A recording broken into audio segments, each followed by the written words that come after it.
الحمد للہ وکفا وسلام علی عباده الذین اصطفى اما بعد فاعوذ باللہ من الشیطان الرجیم بسم اللہ الرحمن الرحیم قال اللہ تبارک وتعالی فی کلامہ المجید والفرقان الحمید ومن یؤت الحکمۃ فقد اوتی خیرا کثیرا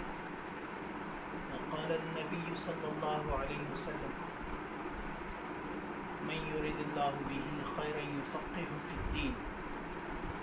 صدق الله العظيم وصدق رسوله النبي الكريم ونحن على ذلك لمن الشاهدين والشاكرين والحمد لله رب العالمين۔ گزشتہ سے پیوستہ ہمارا آج کا موضوع بھی قرآن و سنت کی روشنی میں فقہ کی تفہیم فقہ سے متعلق موضوع ہے۔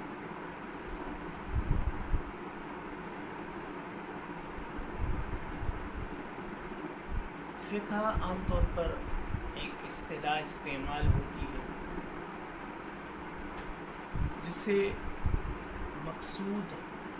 بنیادی طور پر یہی ہے کہ اللہ تبارک و تعالیٰ نے قرآن مجید میں کسی بھی اہمیت پر مبنی موضوع سے متعلق ایک حکم فرمایا، اس کو مختلف زاویوں سے دیکھنا، سمجھنا، اس کی سمجھ کو حاصل کرنا در حقیقت فقہ کہلاتا ہے۔ بعض حضرات کم علمی کی وجہ سے یہ بات کہہ دیتے ہیں کہ فقہ کوئی نیا علم ہے یا فقہ کوئی ایسی چیز ہے جو دور نبوت اور دور خلفائے راشدین علیہم الرضوان میں نہیں تھی، لہذا شریعت میں فقہ کی کوئی حیثیت ہی نہیں۔ لیکن یہ در حقیقت عدم علم ہے، لا علمی ہے، جس کو مثال سے میں یوں سمجھا سکتا ہوں کہ قرآن و سنت میں تزکیہ نفس کی ایک اصطلاح چلتی ہے۔ تزکیہ بمعنی پاک کرنا، اور نفس جو انسان میں ایک قوت ہے اللہ تعالیٰ کی طرف سے رکھی گئی ہے، نفس کا تزکیہ یعنی اس نفس کو پاک کرنا تمام برائیوں سے، اور اس میں تمام اخلاق حمیدہ و خصائل حمیدہ کو حاصل کر کے رذائل سے چھٹکارا حاصل کرنا، یہ تزکیہ نفس کہلاتا ہے۔ قرآن مجید میں رسول اللہ صلی اللہ علیہ وسلم کے فرائض منصبی میں ایک فرض منصبی یہ تھا وَيُزَكِّيهِمْ وَيُعَلِّمُهُمُ الْكِتَابَ وَالْحِكْمَةَ هُوَ الَّذِي أَرْسَلَ رَسُولَهُ هُوَ الَّذِي قرآن مجید میں آیت 3 مقامات پر کچھ مختلف صیغوں کے ساتھ یوں اللہ تبارک و تعالیٰ نے نازل فرمائی ہے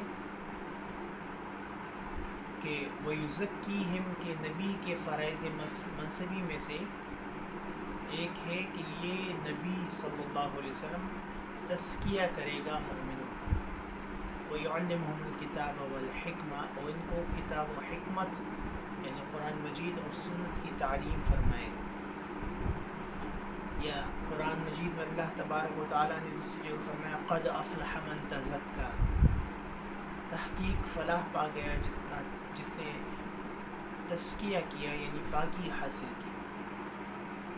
تو یہ اصطلاح تزکیہ نفس کی در حقیقت قرآن میں استعمال ہوئی۔ اس طرح احادیث میں بھی بعض اعتبارات سے اس اصطلاح کا استعمال ہوا ہے، لیکن موجودہ زمانے میں عام طور پر ایک لفظ ٹرمینالوجی اصطلاح استعمال ہوتی ہے تصوف۔ تو در حقیقت یہ تصوف بھی اسی تزکیہ نفس کا موجودہ حالات کے اعتبار سے ایک اصطلاحی متبادل الٹرنیٹ نام ہے۔ بعض لوگ تصوف پر اعتراض کرتے ہیں کہ قرآن و سنت میں یہ لفظ استعمال نہیں، لہذا تصوف شرع سے غیر شرعی امر ہے۔ حالانکہ وہ اس تصوف کی حقیقت کو سمجھے بغیر اس پر غیر شرعی کا حکم لگا دیں، یہی وہ عدم علمی ہے جسے عدم فقہ سے تعبیر کیا جاتا ہے۔ تو قرآن مجید کی کسی بھی اصطلاح کو، کسی بھی مضمون کو بطور اصطلاح جو قرآن میں استعمال ہوئی ہو، حدیث میں استعمال ہوئی ہو، اور موجودہ زمانے میں یا آنے والے زمانوں میں سے کسی زمانے میں کوئی ایسی اصطلاح قائم کر لی جائے جو کام اور مقصد وہی دیتی ہو جس کا ذکر قرآن و سنت یا شریعت میں ہو، لیکن نام مختلف ہو، تو نام مختلف ہونے کی وجہ سے یاد رکھیے کبھی بھی اس کام پر غیر شرعی ہونے کا حکم نہیں لگایا جائے گا، اور یہ غیر شرعی ہونے کا نام نہ لگایا جانا ہی در حقیقت فقہ ہے۔ انشاءاللہ اپنے اگلے مزید لیکچرز میں ہم اس کو مزید دلائل کے ساتھ قرآن و سنت سے مزین کر کے آپ کے سامنے پیش کریں گے۔ وما علینا الا البلاغ۔